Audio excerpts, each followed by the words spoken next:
Assalamualaikum warahmatullahi wabarakatuh. Perkenalkan, nama saya Denis Adelia dengan NIM 2311264. Di sini saya ingin menjawab beberapa pertanyaan dari tugas pengembangan kurikulum. Yang pertama yaitu, mengapa kurikulum Merdeka menekankan profil belajar Pancasila beserta literasi numerasi? Penekanan pada profil belajar Pancasila kurikulum Merdeka ingin memastikan bahwa peserta didik tidak hanya pintar secara akademik, tapi juga memiliki karakter yang kuat. Yang pertama yaitu membangun nilai dan karakter bangsa. Yang kedua, menjawab tantangan zaman. Yang ketiga, memperkuat identitas nasional. Yang keempat, menciptakan generasi berakhlak dan berdaya asing. Selanjutnya, menekankan pada literasi dan numerasi. Kedua kemampuan ini dianggap sangat penting. Menekan pada literasi dan numerasi, kedua kemampuan ini dianggap sangat penting karena kemampuan dasar semua mata pelajaran. Tanpa literasi, siswa sulit memahami teks. Tanpa numerasi, sulit memahami data dan logika. Yang kedua, menyiapkan generasi kompetensif secara global. Literasi dan numerasi adalah indikator utama kualitas pendidikan dunia. Tema sustainability, isu penurunan kualitas dan kualitas air dalam pembelajaran PAI. Materi PAI yang cocok dimasukkan untuk tema ini yaitu penurunan kualitas dan kuantitas air dapat diintegrasikan dalam materi. Yang pertama yaitu akhlak terhadap lingkungan. Nah, Islam mengajarkan menjaga alam sebagai amanah. Yang kedua, manusia sebagai khalifah di bumi. Quran surah Al-Baqarah ayat 30. Yang ketiga yaitu larangan membuat kerusakan pada alam. Quran surah Al-A'raf ayat 56 dan Quran surah Ar-Rum ayat 41. Yang kedua yaitu ayat-ayat Al-Quran tentang air. Air sebagai sumber kehidupan. Quran surah Al-Anbiya ayat 30. Air sebagai rahmat Allah. Quran surah Al-Furqan ayat 48 sampai 49. Yang ketiga yaitu fikih tentang toharoh atau bersuci. Air suci mensucikan dapat dikaitkan dengan kualitas air. Yang kedua yaitu hukum memanfaatkan air secara bijak, menghindari israf atau mencampur air dengan najis. Tiga yaitu materi akhlak, amanah, tanggung jawab, dan tidak mubazir. Yang keempat yaitu perilaku hemat air dalam kehidupan sehari-hari. Yang pertama yaitu tidak boros. Quran terdapat pada surah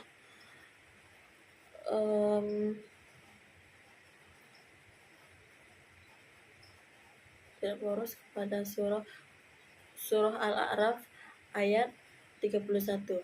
Jadi materi yang relevan akhlak yaitu akhlak lingkungan, ayat dan hadis tentang air, fikih toharoh, serta nilai amanah dan tanggung jawab.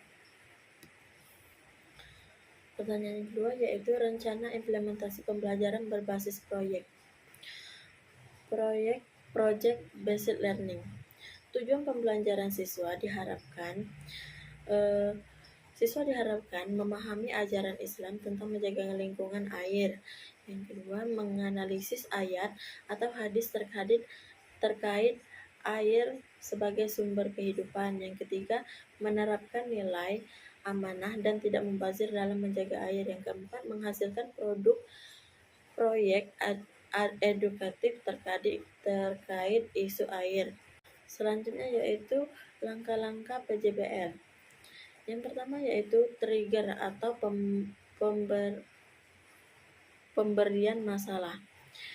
Nah, yang pertama yaitu guru menunjukkan video atau foto kondisi kerusakan air di Bangka Belitung.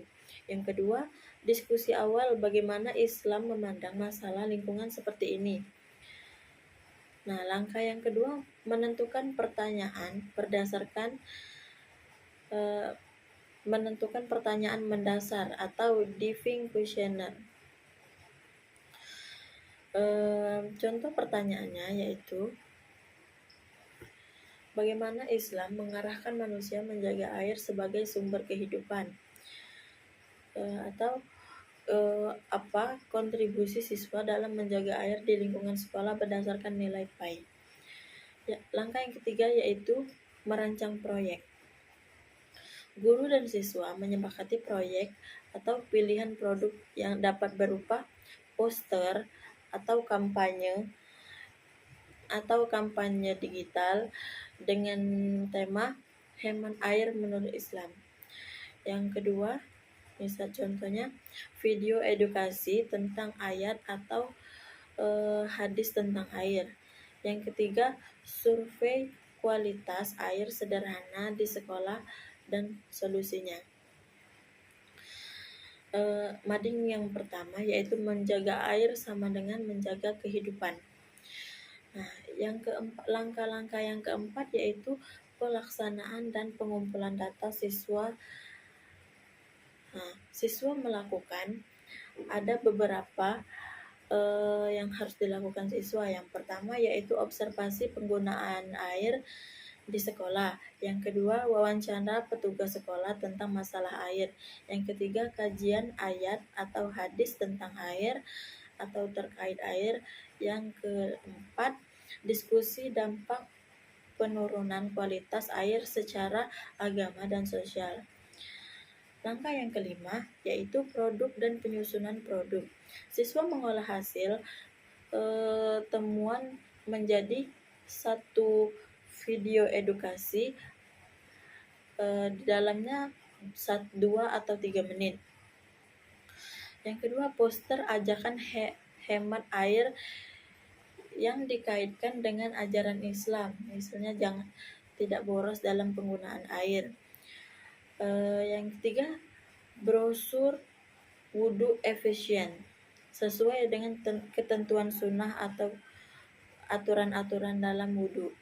Yang keempat, mini kampanye, misal ayo jaga air atau jagalah kebersihan,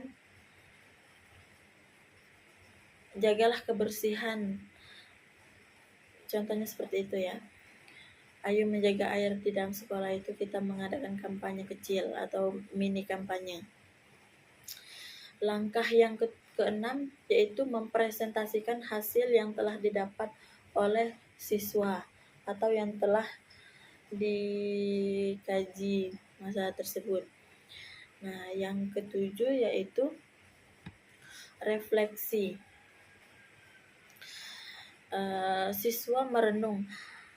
Siswa merenung, misalnya apa yang bisa saya ubah dalam sikap terhadap air, misalnya tidaknya misal renungannya itu janganlah boros dalam penggunaan air. Tuh. Guru mengaitkan kembali dengan akhlak, lingkungan, dan tanggung jawab. Nah, di sini alasan pembelajaran PJBL efektif untuk tema ini yaitu karena isu air adalah masalah nyata sehingga siswa belajar secara kontekstual. Yang kedua yaitu ajaran PAI lebih mudah dipahami saat dikaitkan dengan pengalaman langsung. Yang ketiga yaitu menumbuhkan karakter peduli lingkungan, amanah, dan tidak membazir. Yang keempat, sesuai profil pembelajaran Pancasila, bernalar kritis, gotong royong, beriman, dan berakhlak mulia. Mungkin hanya itu yang dapat saya sampaikan dan saya jelaskan terkait beberapa pertanyaan tersebut. Saya akhiri, wabillahi taufiq wal hidayah. Wassalamualaikum warahmatullahi wabarakatuh.